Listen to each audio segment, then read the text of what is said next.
Hi there, and welcome to MiWeek. I'm Christy McDonald. You know, we have finally made it. Tomorrow, our nation elects its next president. And this campaign has been brutal, eye-opening, polarizing, and historic. And in this last week, Michigan is in the middle of it all. So we decided to take our show live on the road tonight and talk politics with a crowd here at the Whitney in Detroit. And not only are we talking the presidential race, Michigan's role, voter turnout, and grading the media a little bit, we'll also turn local to the RTA proposal, the Detroit School Board race, what's on the agenda in Lansing, and where we'll all be on Wednesday morning. We have guests who will be joining us throughout the next hour to sort it all out, but let's start off with our contributors of MiWeek, Stephen Henderson, the editorial page editor of the Detroit Free Press, and Nolan Finley, the editorial page editor of the Detroit News. Guys, we're on the road again tonight, right before the election, huh? Less than 12 hours for the polls. Yeah. Oh, we should have a countdown clock on like a lot of the cable news has on. And this is pretty cool. They usually won't let Steve and I in a joint this classy.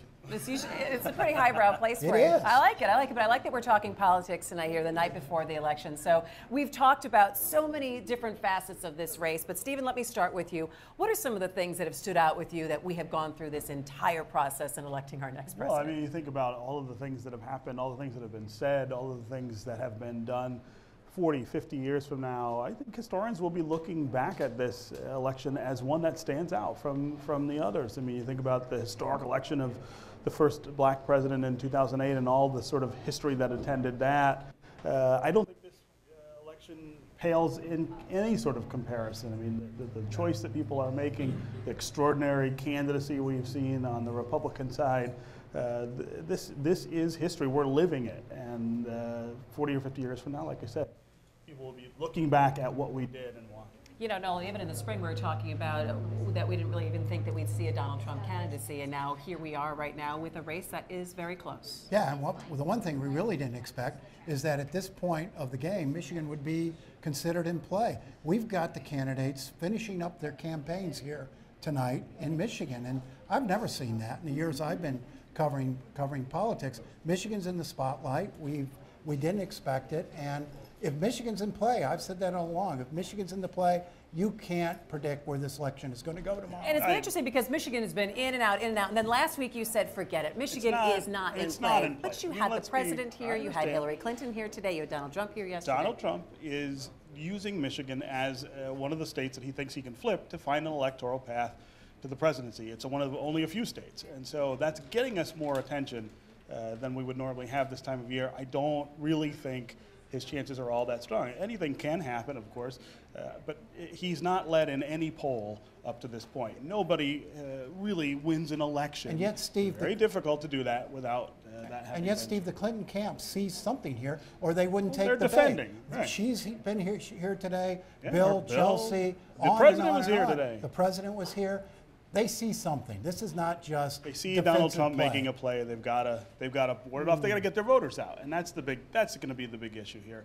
If you get the turnout you're supposed to in Michigan, this is not that close. And I agree with that, and I think Democrats have the advantage in the get out the vote. I've seen very little in terms of a get out the vote effort on the Republican side. And we're going to be talking about that. Also, the fact that the Justice Department is bringing in monitors to take a look at some of the polling places in Detroit, Dearborn, and also in Hamtramck tomorrow because of all the conversation about could this election be rigged and or the value of our vote right now. Yeah, well, I mean, protecting people's votes is also part of history, right? For so many years, lots of people were not allowed to vote. For many years after that, we've seen systematic efforts to disenfranchise folks. The Justice Department is here to make sure that does not happen. All right, and we will be watching. Okay, we have a lot coming up. You know, everyone talking about the election tomorrow. Everyone has an opinion about it, of course, about what issues are important to them and what they are looking for in a president. Take a look.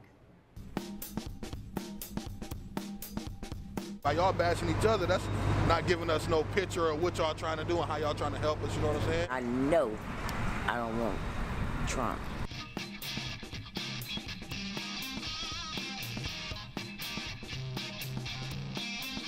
I just get fair opinions. It's pretty much biased, one-sided. Everything is social media now, and everything is like in the public's eye.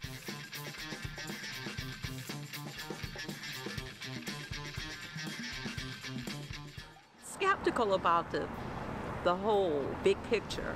on a national level. So it's kind of hard to take each side serious. Just like a man can run something, a woman can do it just as well. So I think it's wonderful. I just hope it be peace, and whoever the president be between her and him.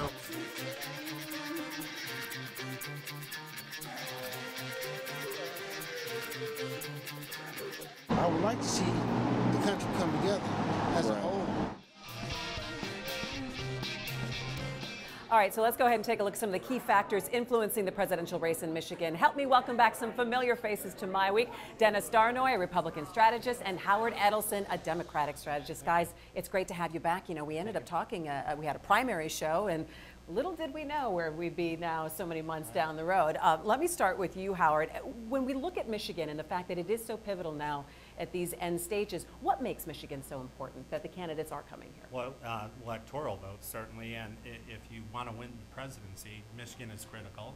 And so for Hillary Clinton and all of her surrogates coming here, they don't want to take this state for granted. They want to rev up the base and make sure that there's good turnout on Election Day. All right, I got to make sure that we can hear you a little bit better, Howard. But so when you saw Hillary Clinton coming in today, when you saw her speaking on the west side of the stage, you say that's a good strategy, that's a good plan, or what'd you think? Yeah, I thought it was a good strategy because I think Donald Trump isn't doing all that well in West Michigan. So for her to go out there and consolidate her Democratic supporters and independents, it's a very smart strategy. All right, I'm going to hand this off to you. I'm going to let you have that. But Dennis, go ahead and talk to me a little bit about what the Republicans' move is here when you're seeing them eyeing Michigan, and what do they have to? What does Donald Trump have to capture here? Well, sure. We're trying to crack the blue wall that is the Midwest, and Michigan represents an excellent opportunity for him to do that. He has voters in Macomb that will turn out for him. What we are seeing is maybe lower vote coming out of Wayne, which he can capitalize. And if he can get that traditional West Michigan base, oh, I get it now. Thank you. You know what? This is a funny thing. This is called pass the mic. Go ahead. But if he can get that traditional West Michigan base to come out and turn out for him, there's a good chance that he could, squeak a victory here. You know, when you talk about the Midwest in presidential elections, a lot of time we talk about the home of the Reagan Democrats, and especially looking at Macomb County. Do they still exist in some capacity? Could you see a little something happen there? Well, the Reagan Democrats are a little bit older now, but there is that newer generation that has come through that are union workers, that trade is a very big issue for, and who turned out for him in the primary. So yeah, I do think that they exist for him. I think he'll capture them. Okay, when you're talking about Michigan, Howard, people are now starting to really zoom in on Oakland County, and the fact that you've seen a voter demographic change a little bit there, and that could shake things up a little bit in the presidential race.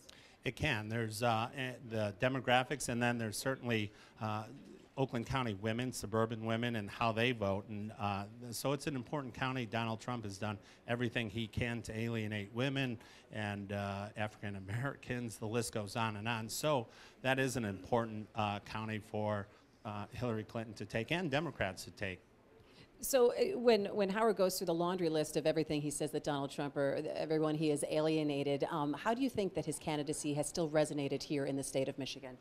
Very strong on the economic issues, very strong on trade, which again has a lot of resonance. And in the Midwest, the issue of immigration is one that plays very well. So, you know, Howard has his laundry list. I think I have mine. I think we could talk about trust issues and likability issues, but focusing on what Trump's doing is he's energizing people talking about economic and trade issues. All right, biggest surprise, Howard, let me ask you, of this entire presidential race and how Michigan has fit into everything?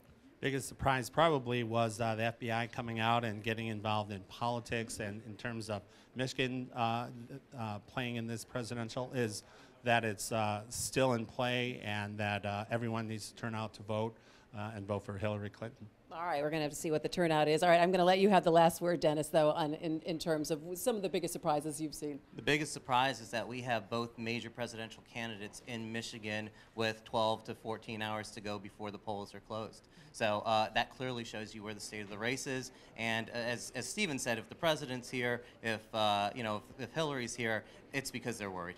All right, Dennis Darnoy, Howard Edelson, thanks so much for joining me, guys. Let's send it on over to Stephen. All right, I'm here with Sandy Berroa, who is the CEO of the Detroit Regional Chamber of Commerce. Sandy, welcome to MiWeek. Great to be here with you, Stephen. Absolutely. I know you were, of course, a Bush administration official. You worked in Washington for a long time. You've been an observer of these kind of national politics for a long time. I have not seen anything quite like this before. I'm curious if you have. Sure we have. You know, listen, I know people are really excited because, you know, the polls seem to be tightening, but that's kind of natural. I mean, we're a polarized nation. You know, the Democrats are the Democrats, the Republicans are the Democrats. We don't really talk anymore. So I'm not surprised that the polls are tightening. Obviously, the FBI news really kind of made that accelerated a little bit. But when you look at where this election is going to end up, it's going to end up on an electoral basis very close to the 2012 Obama re-election. It's going to be a slightly different mix of states. You're going to see Iowa potentially differently, North Carolina differently, maybe Ohio differently, but it's going to be about a 320, 335 electoral vote win for Secretary Clinton. Yeah. The Trump phenomenon, which took over the Republican Party, which you worked in a Republican administration in Washington, seems like even no matter what happens tomorrow, it's not necessarily going to go away. There are a lot of lingering questions about what it means to be a Republican and what the party will stand for. Where does that all fall on your shoulders? Well, for people like me, it means we start drinking more. I mean, you know, for Republicans like me who are Jerry Ford, George W. Bush Republicans, we really don't have a home anymore. And so tomorrow morning when I vote in my precinct, I'm going to end up this election cycle exactly where I started it 2 years ago. I started it voting for Jeb Bush. I'm going to write Jeb Bush in tomorrow. But I'm sure that will make a big difference on the final outcome, Sandy. For me, Stephen, right. it will. Right. Well, I actually think there's a lot of Republicans who feel that way. But going forward, what's the sort of recipe for reclaiming the party in that center that you're sort of more comfortable with? So the Republican Party is going to go through a process very similar to what the Democrats went through kind of in the mid-'70s up until Clinton's election in the early 1990s. They were kind of in the wilderness, but they were strong on the congressional side. I continue to anticipate Republicans being strong on the congressional side, especially the way districts are drawn these days. But I think they're going to continue to struggle really for the next decade until they kind of find a new message, a new, you know, what's their new Ronald Reagan message? What's their new unifying message? I mean, people forget when George W. Bush ran and won in both 2000 and 2004, he got over 44% of the Hispanic vote. Hispanic vote, sure. Right, Yeah. and that is not happening with Donald Trump this time around. Yeah. And that is the fastest growing demographic. And so when we were in the Bush administration, that was an audience that we were tending to and really looking forward. We were actually doing that with African Americans as well too. Right.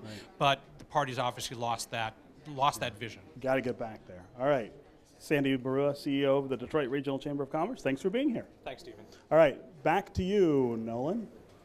Hi. Thanks, Steve. Throughout this campaign, the conversation has been about disunity in the Republican Party, as Steve and Sandy just talked about. Some in the GOP establishment couldn't accept Donald Trump as their nominee. So where does that leave the Republican Party after this election, win or lose? Joining me now is Republican consultant Stu Sandler and Wayne Bradley, the State Director of African American Engagement for the Michigan GOP. Gentlemen, you heard that conversation. You heard what Sandy had to say. Is the Republican Party as in shambles as it would appear, or that folks are saying, Stu? Well, you know, every political party has its fractured nature. If you look at the Democrats, they had a spirited primary. There are still Democrats who can't accept Hillary Clinton as their nominee. It's one of the reasons they have so many surrogates actually in the state today. One of the reasons that the president was here was because he's seeing depressed turnout, and he needs to get college students, he needs to get African Americans out. So there's fractures on both sides. Yeah, there's definitely fissures in the Republican Party, and if Donald Trump were to win tomorrow, then the Republican Party has a leader that they will follow. And then on policy issues, if Donald Trump will lose tomorrow, then I think there's going to be some hard conversations like they had in 2008. Wayne, is there enthusiasm amongst the Republican base about Donald Trump in Michigan? Definitely. I mean, what you're seeing out here is just like yesterday in Sterling Heights, with 15,000 people are there. Hillary Clinton has to pay people to show up at her events like that. She had to get Jay-Z and Beyonce there to get anybody in the room. So when you're comparing the excitement of the voters, Donald Trump definitely has an advantage. Stu, you've been working with some of the congressional candidates. I've heard some of them express some concern about the Republican Party's get out the vote effort tomorrow. Where do we stand in terms of getting out Republican voters? Sure. Well, I think, in terms of the Michigan Republican Party and the Republican National Committee, I think they have a top-notch program. They've always had a top-notch get-out-the-vote program where they had the right amount of resources. There was concern about the Trump presidential campaign that they weren't putting the right resources or attention, but I think that's been made up by the state party and the national party. And I think, what you're seeing now with all the surrogates here, I think you're going to see a robust get-out-the-vote for Republicans. Wayne, you may have the toughest job in Michigan or anywhere in terms of trying to recruit African Americans to the Republican Party. Very low support in Michigan, usually for Republican presidential candidates. What's your message to African Americans to win them over to the GOP? Well, it's two phases. One, I try to make the community understand that we're the only community that does not work in both political parties, and I think that the biggest detriments, and one of the biggest detriments in the African American community is playing by a one-party system. So really, it's about trying to get people engaged and making them understand that we have issues and they need to be addressed on both sides of the table. But what does the Republican Party have to offer minorities, particularly African Americans? I mean, our policies and the ideas of creating businesses and a better economy, that's for everyone. And I think that when you look at school choice issues, when you look at being able to protect yourself, Second Amendment rights, all these things that matter in the African American community. And Stu, I know you are fairly convinced of a Republican victory tomorrow, but should Donald Trump lose, what's the process after the election in terms of knitting back the Republican Party? This election isn't the only thing they fought about. They've been fighting in Congress since they took the majority in 2010. How do you unite this party behind one set of principles, behind one set of leaders? Sure. We have a resilient democracy. We have a resilient party structure. Just like in 2008, if Donald Trump were to lose, there'll be some hard conversations, there'll be some hard talks, but there's a lot of great leaders, there's a lot of great policy initiatives that the Republicans can run. I'm confident that they'll have a resilient party that'll move forward. Now, Paul Ryan has been one of those who have been lukewarm about Donald Trump, the House Speaker. Does he survive this? Does he have a position in the party coming out of the election? Absolutely.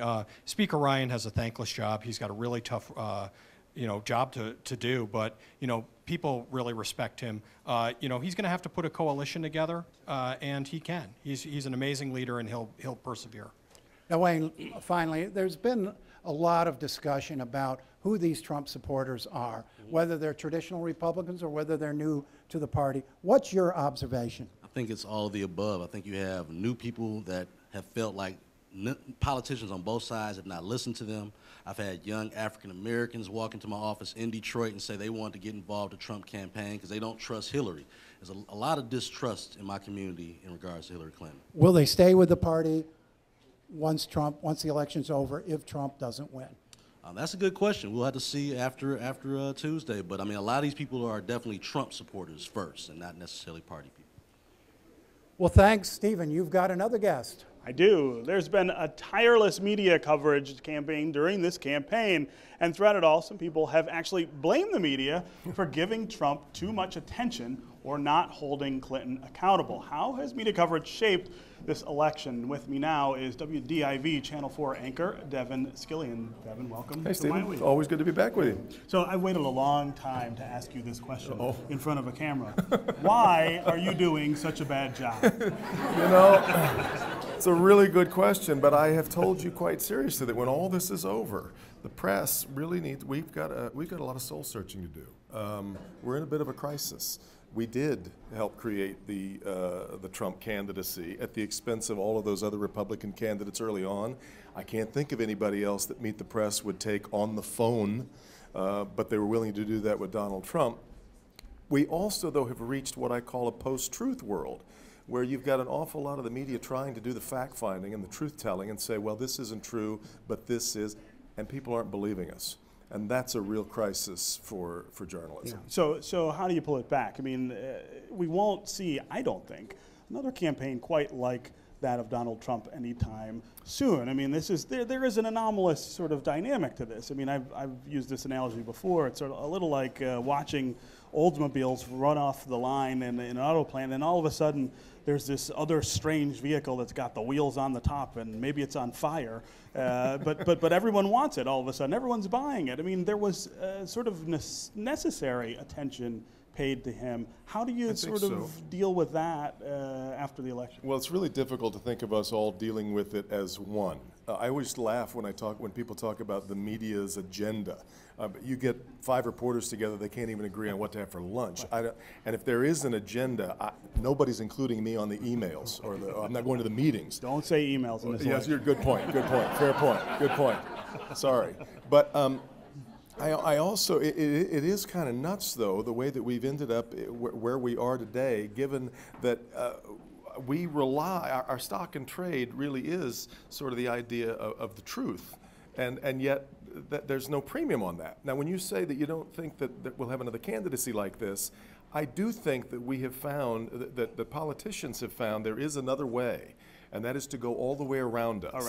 And the candidates of the future will be people like Donald Trump, who have, I don't know, 22 million Twitter followers, and people like Hillary Clinton, who really don't talk to reporters. Right. I mean, she really hasn't done a news conference in ages. Right. I mean, it's one of the things that has been sort of overlooked here is her truculence with the press, which is long-standing. So what do you do if you're us, or you, I should say? How do you regain people's trust after something like this? Is it about changing coverage, or is it about the way we think about or present the coverage? Well, I certainly think that we need to be more serious within the industry about the way that we've gotten to the point where we kind of have amused ourselves to death.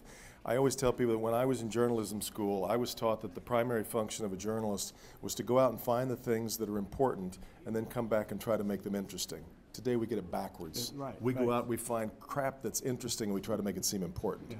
And that is a terrible conundrum we have placed ourselves in. People always say to me, well, you know, journalism's a business. It's true, it's a business, but there's a reason why it's the only business mentioned by name in the Constitution. We got to get this right. All right, Devon Skillion, anchor at Channel 4 WDIV in Detroit. Thanks for being here. As always.